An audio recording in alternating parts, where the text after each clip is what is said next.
그러므로 이제부터 여러분은 외국 사람이나 나그네가 아니요 성도들과 함께 시민이며 하나님의 가족입니다. 여러분은 사도들과 예언자들이 놓은 기초 위에 세워진 건물이며 그리스도 예수가 그 모퉁이 돌이 되십니다. 그리스도 안에서 건물 전체가 서로 연결되어서 주님 안에서 자라서 성전이 됩니다. 그리스도 안에서 여러분도 함께 세워져서 하나님의 성전으로 거하실 성소가 됩니다. 아멘. 여러분도 뭐 많이 써먹었을 것 같고 뭐 영화에서도 많이 나오지만 그 선 넘지 말라는 이야기들을 우리가 참 많이 쓰잖아요. 보통 언제 쓰죠? 기분 좋을 때 별로 안 쓰죠. 상대와 내가 뭐 암묵적으로 좀 침범하지로 않은 것, 아니면 내가 좀 이 정도까지는 받아들일 수 없는 것들, 그런 것들을 좀 넘어오는 것 같을 때 우리는 이제 그 더 이상 들어오지 마, 그런 식으로 선 넘지 마, 뭐 이런 이야기들을 많이 사용합니다. 내가 여러분마다 저도 그렇지만 각자의 선이 있죠.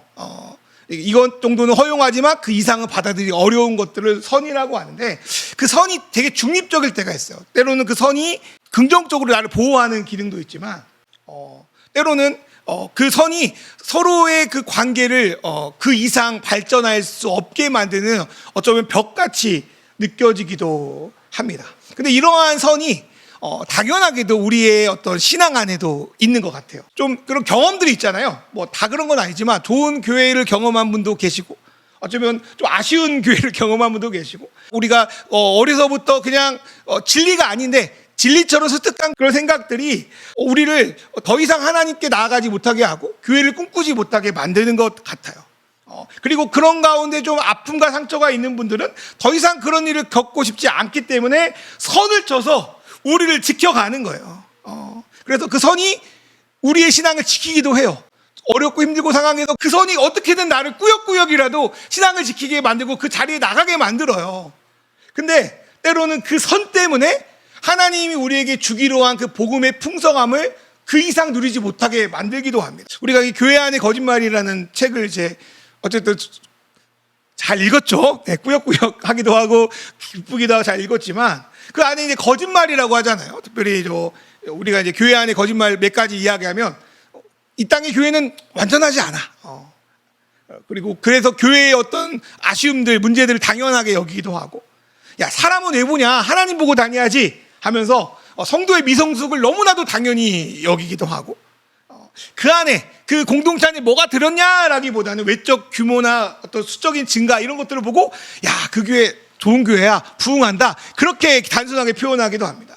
그리고 난 뭐 평신도, 저 사람은 뭐 목회자 이러면서, 저 사람은 뭐 리더 하면서 예수님이 믿는 모든 사람을 하나님의 제사장으로 부르신 그 말씀을 믿지 않고 그냥 구원만 받으면 되지라는 그런 낮은 수준을 가지고 그 책의 표현에 의하면 배짱을 부린다, 뭐 그런 것들은 교회의 거짓말이다, 이렇게 우리가 배웠습니다. 그런데 이러한 어떤 생각들, 이러한 선을 가만히 지켜보면 이러한 선들이 예수 믿지 않는 분들, 신앙 밖에 있는 사람들이 가지고 있는 선과 특별히 다르지 않아요. 어차피 우리 가족, 우리 회사는 안 변해라는 현실적인 절망이 교회 안에 스며들어 있습니다. 진실하게 관계를 누가 안 맺고 싶겠어요. 근데 그렇게 하려다가 받은 상처가 교회 안에 그대로 들어와 있습니다. 세상의 회사와 사업장을 판단하는 기준으로 교회를 판단하죠. 여러분, 다들 회사 들어가면 요즘엔 다 비전들이 있어요. 뭐 미션, 비전, 목표, 가치 추구. 그런데 회사를 다니면 다 그렇잖아. 그거는 그냥 허울뿐인 가치들이고 그냥 여기서 버티는 게 참 중요하다는 생각들 많이 하잖아요. 근데 교회도 똑같다는 거야. 아유, 뭐 교회의 비전 좋은 것들 다 필요 없다 생각하는 거야. 또 권리는 주장을 막 해요. 책임은 잘 지지 않아요. 요즘 MZ 세대들이 그렇대요. 근데 교회 안에서도 그러고 있다는 생각이 많이 들어요. 뭐 교회에 어렵고 상처받은 분들 이야기를 들어보면, 이번에 옮기면 나는 그냥 예배만 드리고 싶어. 그런 분들이 되게 많아요. 열심히 했던 분들이 이제 나는 예배만 드리고 싶어.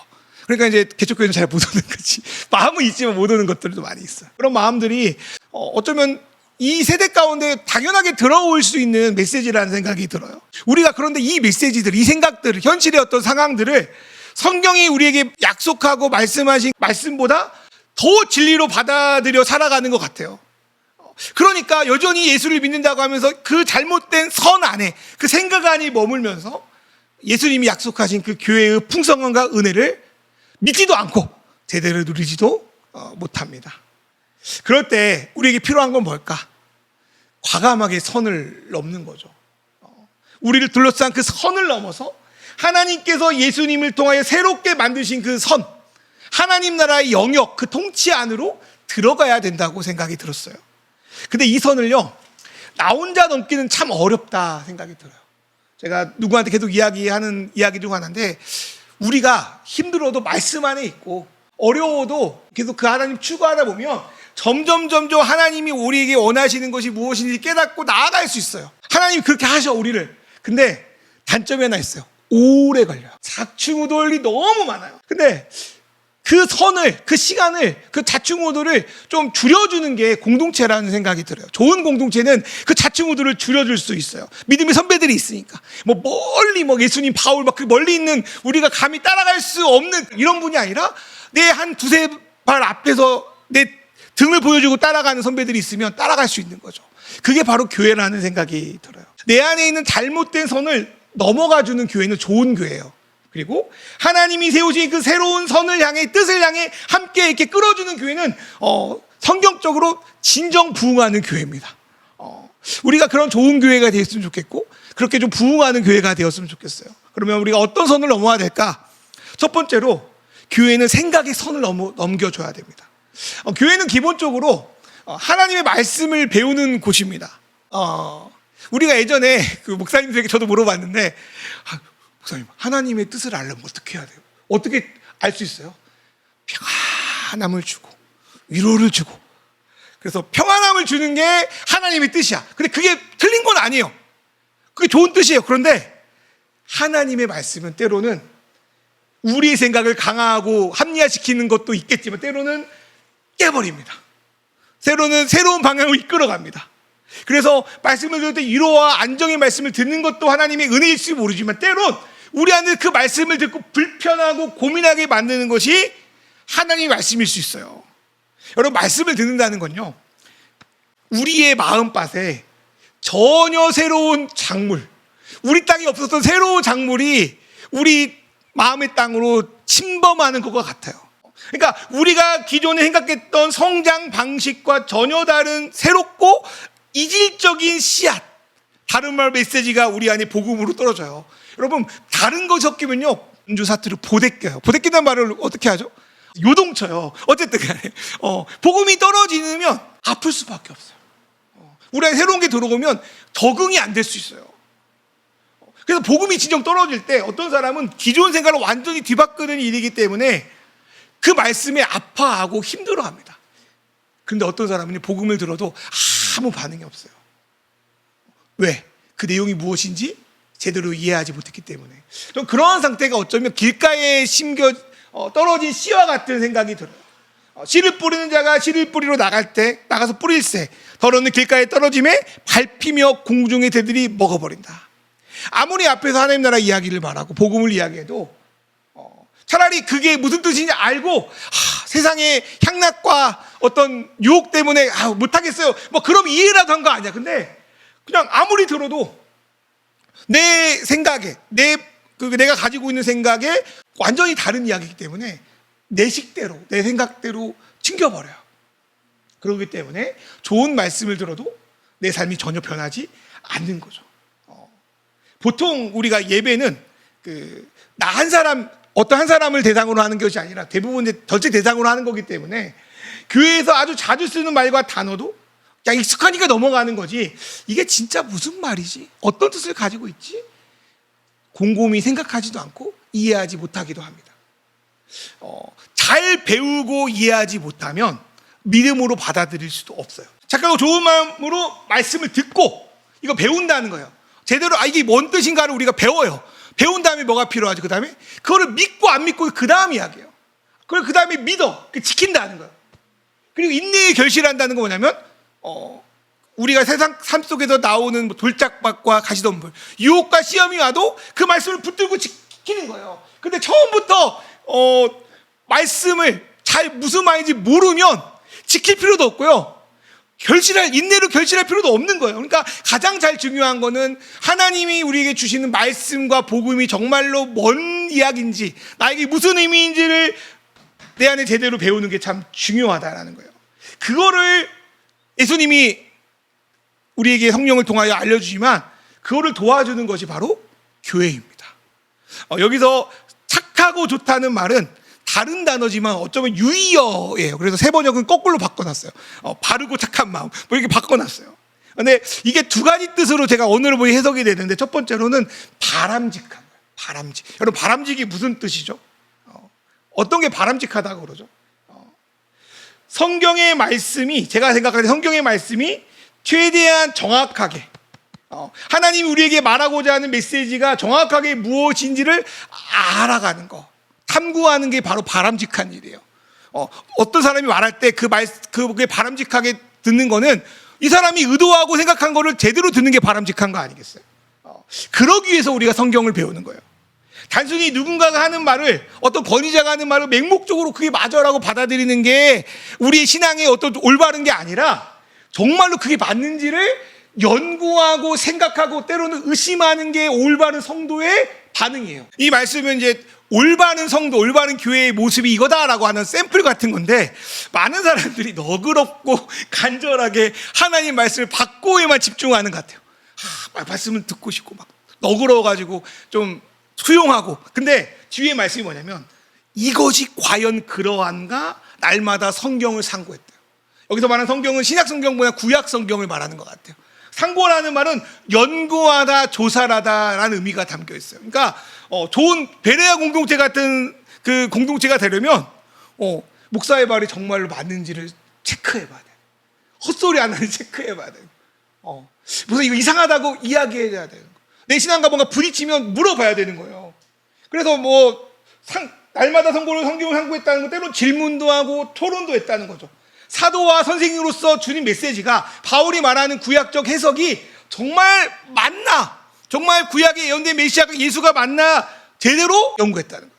그게 돼야 하나님의 메시지가 나의 메시지로, 때로는 설교자나 가르치는 교사의 메시지가 나의 메시지로 이해되고 소화될 때, 납득이 될 때 믿음이 생기는 거예요. 공부 잘하는 애들의 특징은 선생님이 말하는 메시지, 가르침이 나의 메시지로 바꾸고, 더 나아가서는 그거를 다른 사람에게 나의 언어로 가르칠 수 있을 때 소화가 돼요. 그래서 저는 그래도 그런 의미에서는 축복받은 사람이죠. 어쩔 수 없잖아. 가르쳐야 하잖아. 풍상기 해야 하잖아. 계속. 내가 더 좋아요. 내가 가르쳐야 되니까, 내가 계속 고민하니까 내 안에 있는 그 내용과 스토리가 나의 것으로 소화되기 시작. 그래야 납득이 돼요. 여러분, 납득이 참 중요해요. 납득이 돼야 믿어요. 성경에 또 이런 말씀이 있죠. 여러분, 너무 잘 아는 말씀인데 히브리 4장 12절 말씀 읽어볼까요? 여러분, 납득이 돼야 아주 양날의 검처럼 날카롭게 우리를 찌르는 거예요. 이 말씀은 내가 기존의 마음을 좋아요, 이러해요, 좋아요, 이게 아니에요. 마음과 생각과 뜻을 완전히 새롭게 뒤바꾸는 거예요. 나의 체계를 완전히 바꾸는 거예요. 나의 경험과 판단으로 세워진 선들이 그리스도의 칼로 새롭게 쫙쫙 조정되는 거예요. 내 삶을 완전히 바꾸는 거예요. 이게 좋은 말씀이에요. 우리를 위로하고 우쭈쭈 하는 게 좋은 말씀이 아니라, 그것도 좋은 말씀이지만 이제 어느 순간 나의 삶을 재조정하는, 나의 삶을 변화시키는, 새롭게 나의 기준을 세워가는 게 교회 갈 일이라는 생각이 듭니다. 새롭게 세워지면 나를 변화시킵니다. 내 자신을 그냥 무한정 불쌍이면 여기 나는 불쌍, 난 안 돼. 그래 점점 내가 불쌍한 존재가 아니라 하나님께 온전한 사랑을 받는 행복한 존재인 걸 알게 되는 거죠. 내가 억지로 의무적으로 이거 안 하면 지옥 갈 것 같고 이런 것들이 점점 하나님 주신 새로운 기준을 받아들이면서 자유함이 있어요. 여러분, 신앙은 자유함입니다. 어쨌든 그 자유를 누리지 못하는데 하나님의 새로운 손으로 자유함을 누리게 되고요.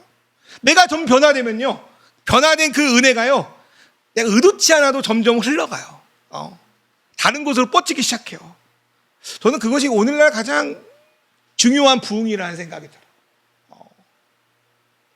우리 공동체가 이렇게 저를 포함해서 하나님의 말씀을 제대로 좀 배우고 그 말씀이 정말 맞는지 연구해서 목사를 당황하게 만들고 목사가 계속 공부해가지고 이런 게 아닐까라고 이렇게 이야기하는, 그래서 생각의 선이 계속적으로 바뀌는 그런 곳이 되었으면 좋겠습니다. 두 번째로 좋다는 건요, 친절하다, 선하다.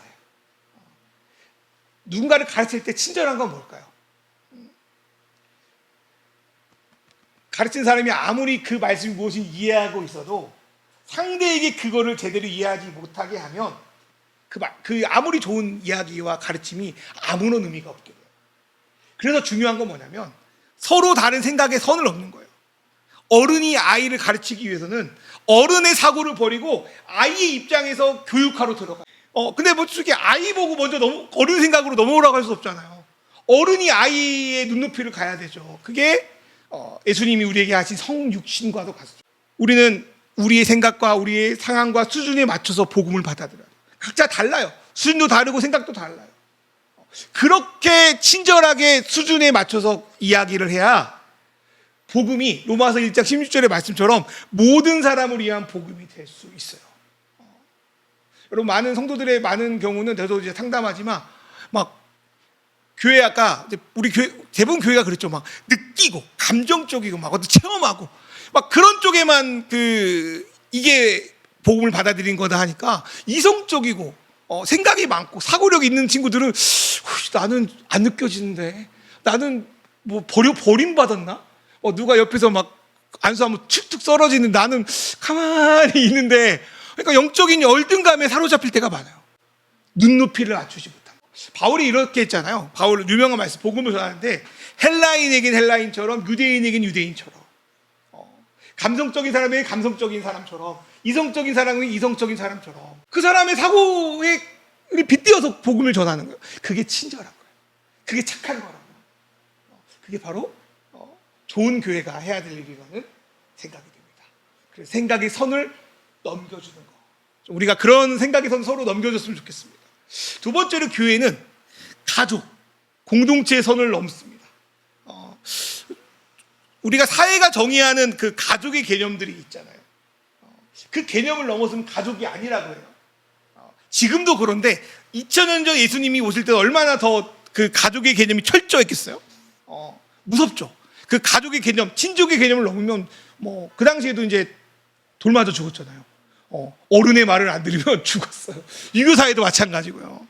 그런 상황에서 그렇게 그 가족의 개념, 친족의 개념이 철저한 상황에서 예수님이 뭘 말씀하시냐면 새롭게 시작된 가족 공동체에 대해서 말씀하십니다.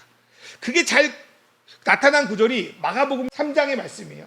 예수님이 사역이 유명해질수록 예수님에 대한 시기와 질투가 막 늘어나요. 특별히 바리새인들과 서기관들이 예수님에 대한 루머를 퍼뜨립니다. 뭐 대표적으로 예수님이 귀신의 왕 바알세불의 힘을 힘입어 쫓아낸다 뭐 이런 루머를 퍼뜨리기 시작해요. 그러니까 이제 예수님의 가족들이 멀리서 그 소식을 듣고 야, 예수가 미쳤나 보다.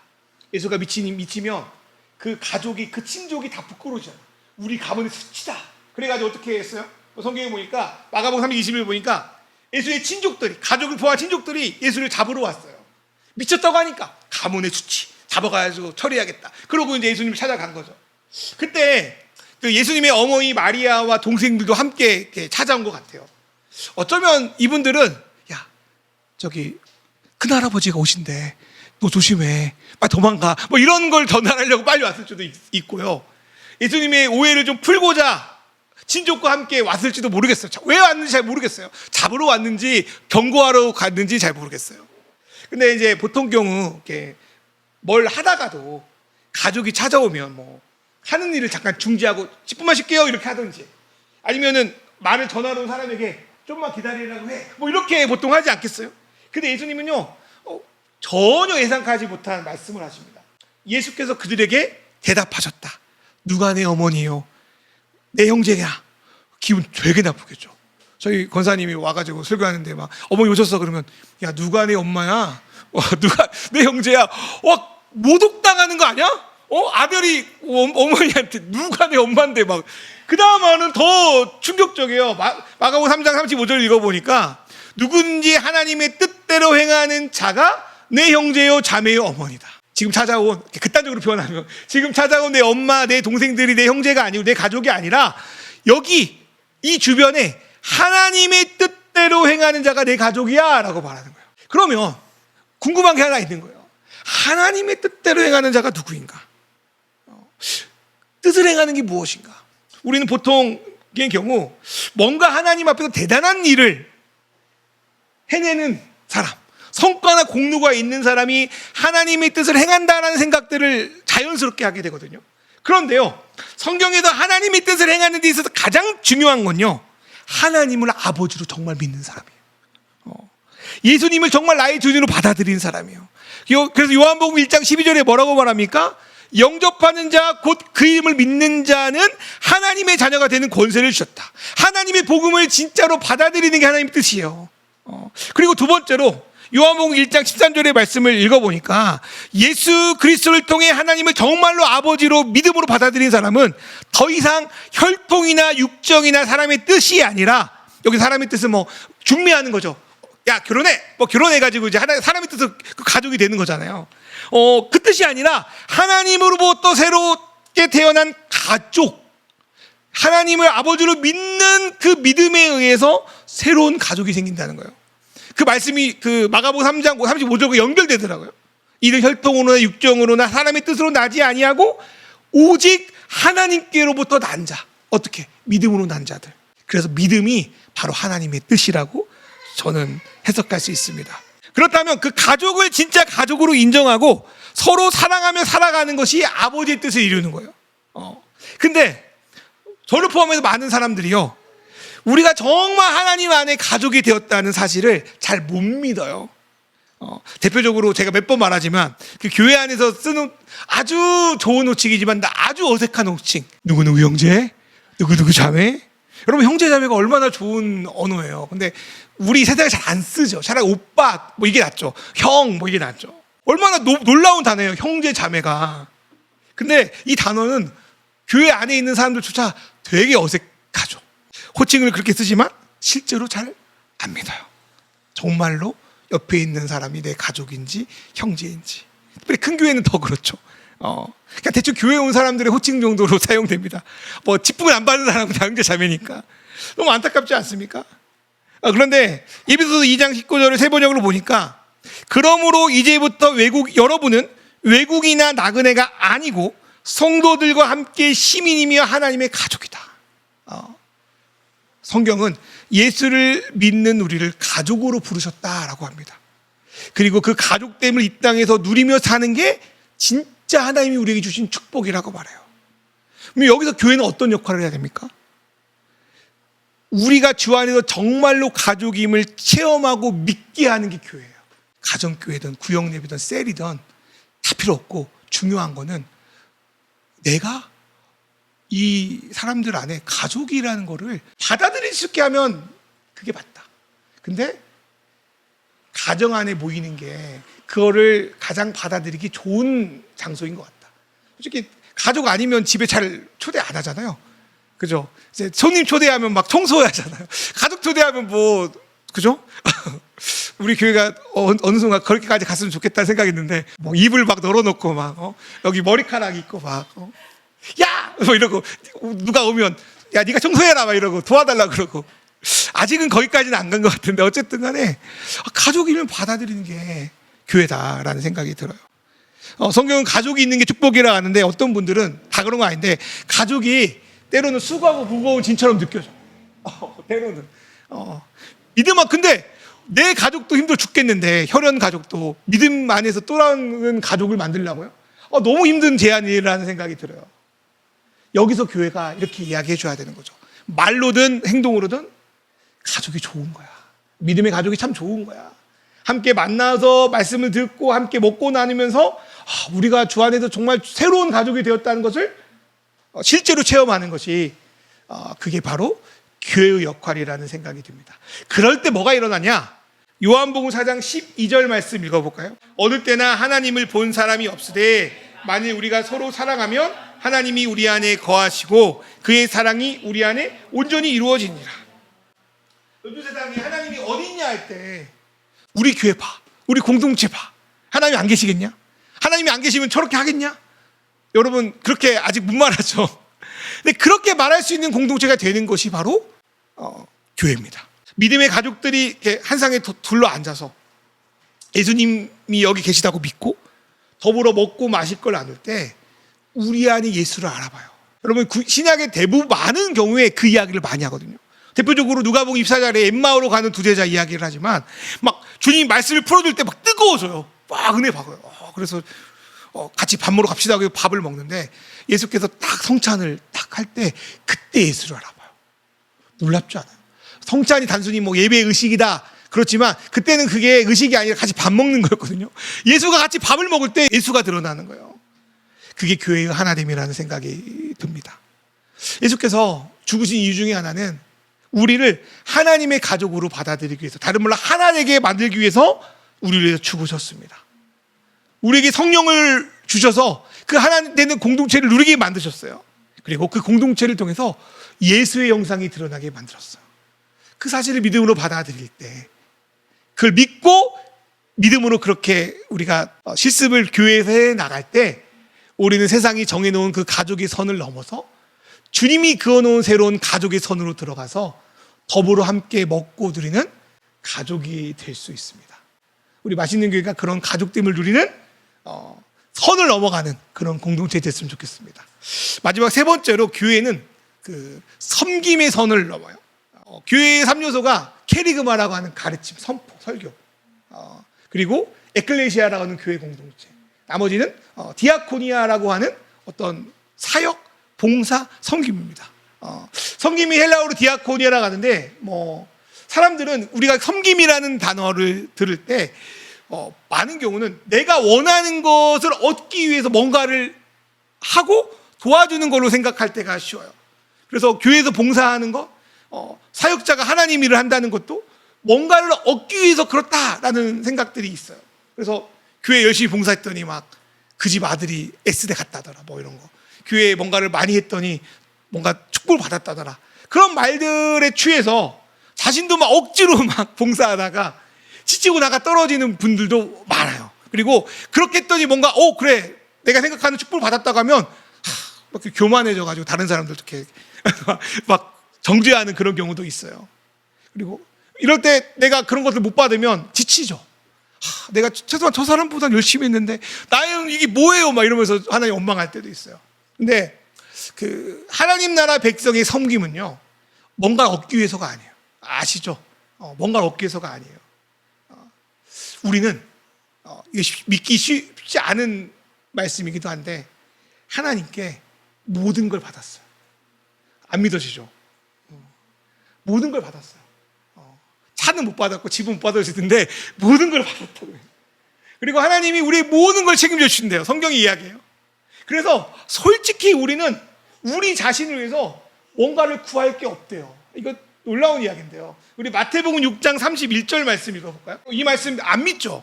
저도 믿기 어려울 때 많아요. 하나님 날 책임져 주시는구나.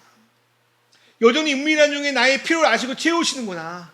주님은 말씀을 통해 계속적으로 내게 자신의 뜻을 이야기하시고 기도를 통해 그 말씀의 뜻을 붙들고 교제하기를 원하시는구나. 주님은 내가 뭔가를 해가지고 뭔가를 사랑하는 게 아니라 열심히 일하면 많이 주고 조금 일하면 안 주고 이게 아니라 그냥 내 존재만으로 날 사랑하는구나. 이거를 우리가 진실로 믿을 때 별걸 구할 게 없어요. 그때 그 다음에 나오는 게 사역이에요. 내가 구할 거 없으니까 뭘 구하기 시작하냐면 내 사랑하는 예수님을 위해서 구해요. 주 안에서 가족된 이들을 위해서 구해요. 이미 모든 걸 받았으니 그 모든 걸 누리면서 내가 사랑하는 예수님, 내가 사랑하는 하나님을 위해서 내가 사랑하는 주변의 가족들을 위해서 기도하기 시작하는 거예요. 여러분, 기도가 섬김이에요. 그래서 그게 의무가 아니라 자연스럽게 사랑하니까 나오기 시작하는 거예요. 그 섬김의 기도가 바로 주기도문입니다.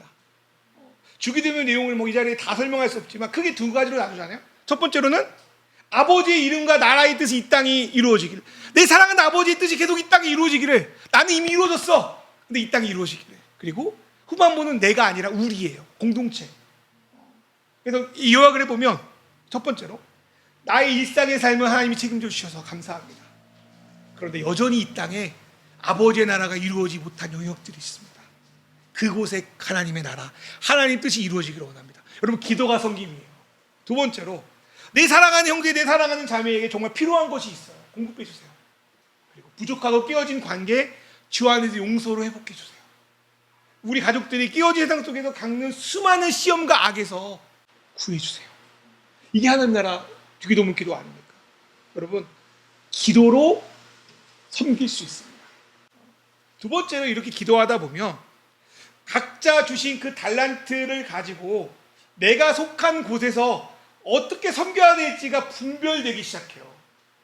여러분 고린도서도 12장 21절 말씀 세 번역인데요. 한번 읽어볼게요. 그러므로 시작. 그러므로 눈이 손에게 말하기를 너는 내게 쓸데가 없다 할 수가 없고 머리가 바라기에 말하기를 너는 내게 쓸데가 없다 할 수 없습니다.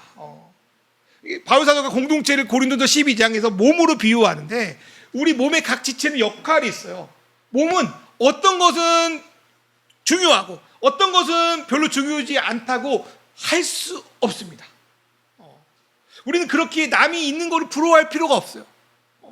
내가 할 수 있는 거 안에서 내가 섬길 수 있어요. 그게 성경의 메시지입니다. 그런데 우리는 늘 섬기면서도 다른 사람을 부러워해요. 다른 사람의 재능을 부러워해요. 나의 것들을 아무것도 아니라고 생각해요. 그런데 내가 가진 걸 가지고 섬길 수 있습니다. 세 번째로 공동체 섬김은 서로의 약함과 죄를 솔직하게 드러냄으로 가능합니다. 읽어볼까요? 고린도서 12장 22절 말씀 읽어볼까요? 시작. 그뿐 아니라 더 약하게 보이는 몸의 지체가 여기나. 약하게 보이는 연약함이 드러날 때 공동체가 더 아름답게 된다는 거예요.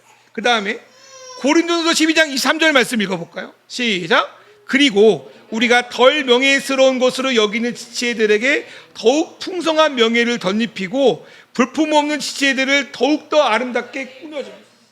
우리의 생각으로는 우리 공동체에서 약함이 고백되고 죄가 드러나는 게 공동체를 깨트린다고 생각해요. 어떤 교회들은 이렇게 교회에 가면 이렇게 가면 쓰고 가잖아요. 얼굴에 가면도 쓰지만 마음에 가면 쓰고 가요. 이런 일이 반복되니까 자기 약함이 드러나지 않는 거예요. 근데 모르겠어요. 여러분이 경험하는 교회 중에 어떤 교회는 그럴 수 있다는 생각이 들어요. 근데 고린도 12절 말씀 보니까 공동체 약함이 고백되고 죄가 인정될 때 오히려 아름다운 공동체가 세워진다는 거예요. 이거 너무나도 우리의 생각과 다른 이야기들이죠. 그러기에 함께 기도하고 그러기에 서로 집을 나누고 그러기에 서로 공동체를 세웁니다. 야고보서 말씀도 이런 말씀이 있어요. 야고보서 5장 16절 말씀. 여러분 이 말씀을 단순히 막 영적이고 막 치료 이렇게만 생각해 보세요. 정말로 우리 안에 있는 허물들이 드러나고 약함이 드러나면 공동체가 그걸 함께 기도하고 함께 메꿔주고 내 안에 숨겨져 있던 여러분 뭔가를 숨길 때 얼마나 피곤해요. 그런데 드러나니까 그 안에 자유함 얻고 그리고 어떤 일이 벌어집니까? 낫게 됩니다. 우리 몸도 그리고 우리 마음도 낫게 돼요. 여러분 여기서 말하는 의인이 뭘까요? 물론 여기서 의인이라는 말에 시험 들어요. 의인은 뭔지 알아요? 의인은 여기서 말하는 의인은 제가 생각할 때 정말 우리가 가족임을 받아들인 사람입니다. 영접하는 자 곧 그 이를 믿는 것은 하나님의 가족으로 받아들인 거고 하나님 그렇게 믿는 사람들을 가족으로 받아들인 게 의인이에요. 가족이 간절히 비는 기도가 큰 요력이 됩니다. 그게 바로 공동체의 사역입니다. 저는 그 약함의 아름다움이 가장 잘 드러나는 장면이 그 세족식이라는 생각이 들었어요. 세족식 말씀하고 이제 마무리할 건데 성경에 보니까 예수님께서요 이 세상을 떠나기 전에 그 남겨질 제자들을 끝까지 사랑하는 마음으로 친히 발을 씻기십니다. 그 당시에 중동에는 모래가 많이 있어가지고 신발도 샌달이었잖아요. 그래서 이제 그 흙이 많이 들어. 그러니까 몸의 시체 중에 가장 더러운 게 발이에요. 그래서 밖에 있다가 집에 들어올 때 특별히 손님을 맞이할 때 거기 있는 종들이 그 손님의 발을 씻기는 것이 아주 중요한 일이었어요. 제가 이제 인터넷 찾아보니까 그 당시에 그 약간 도자기처럼 돼가지고 발 씻는 그릇들이 발견되더라고요. 너무 중요한 의식들이었죠. 보통 제자들이 하거나 종들이 하는데 예수님이 그 제자들의 발을 씻기시고 그들의 발에 묻은 먼지를 털어내십니다.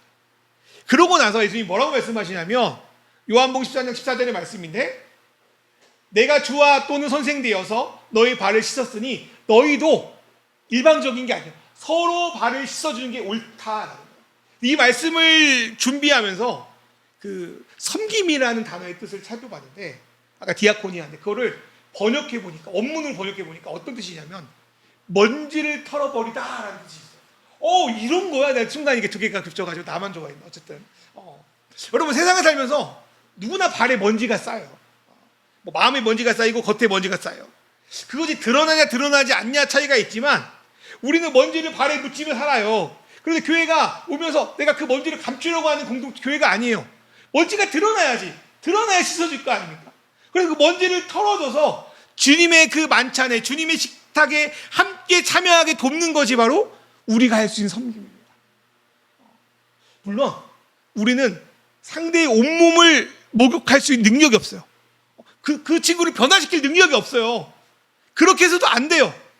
왜? 예수님이 우리의 몸을 다 깨끗게 하기 때문에. 그럼 어떻게 우리가 깨끗하게 할 수 있는가? 하나님이 우리의 몸을 깨끗하게 하셨고, 이미 깨끗하게 하시고 있고, 그렇게 하실 거라 믿고 우리는 우리가 할 수 있는 거, 보이는 먼지에 발을 닦아내면 돼요. 그 정도만 하면 돼요. 그 예수님이 그러잖아요. 베드로가 처음에 주님 어떻게 발을 씻깁니까? 그랬더니 야, 내가 네 발 안 씻기면 너랑 나랑 아무런 관계없다. 그랬더니 그러면 온몸 씻겨달라고 막 생초하고 있으니까 뭐라고 합니까? 요한복음 14장 10절에서 이미 목욕한 자는 발밖에 씻을 필요가 없네요. 온몸이 깨끗하다. 공동체가 그냥 발에 먼지만 털어주면 돼요. 그게 바로 섬김이라고 생각이 됩니다. 오늘 말씀을 들으면서 어떤지 모르겠어요. 이런 이야기들은 너무 이상적으로 느껴지기도 하고 별 관계없이 느껴지기도 합니다. 그런데 말씀을 함께 배우고 분별함으로 그 기존 생각의 선을 넘어가는 공동체, 그리스도 안에서 가족이 되었던 사실을 믿음으로 그 가족의 범위를 점점 새롭게 그어가는 공동체. 처음부터 그어지겠어요? 처음부터 새롭게 그어지는 거지. 서로를 향한 기도가 있고 섬김의 계급을 막 좋은 섬김, 나쁜 섬김, 뭐 큰 섬김, 작은 섬김 이런 거 안 나누고 오히려 약함과 죄가 솔직히 드러나고 그 드러났을 때 서로를 향해서 비방하지 않고 그 먼지를 살짝 털어주는 공동체. 부담되지 않게 그 먼지를 털어주는 것이 바로 우리가 누리는 섬김의 공동체라고 선물로 주셨다고 우리에게 말씀하고 있습니다. 그렇게 교회는 어쩔 수 없다, 우리는 안 돼라는 그런 거짓말에 속지 않고 죽고 나서 누리는 사랑, 죽고 나서 누리는 하나님 나라가 아니라 지금 완벽하지 않지만 점점 풍성하게 누리는 그 믿음의 공동체를 꿈꾸고 함께 지어가는 그런 우리가 되었으면 좋겠습니다.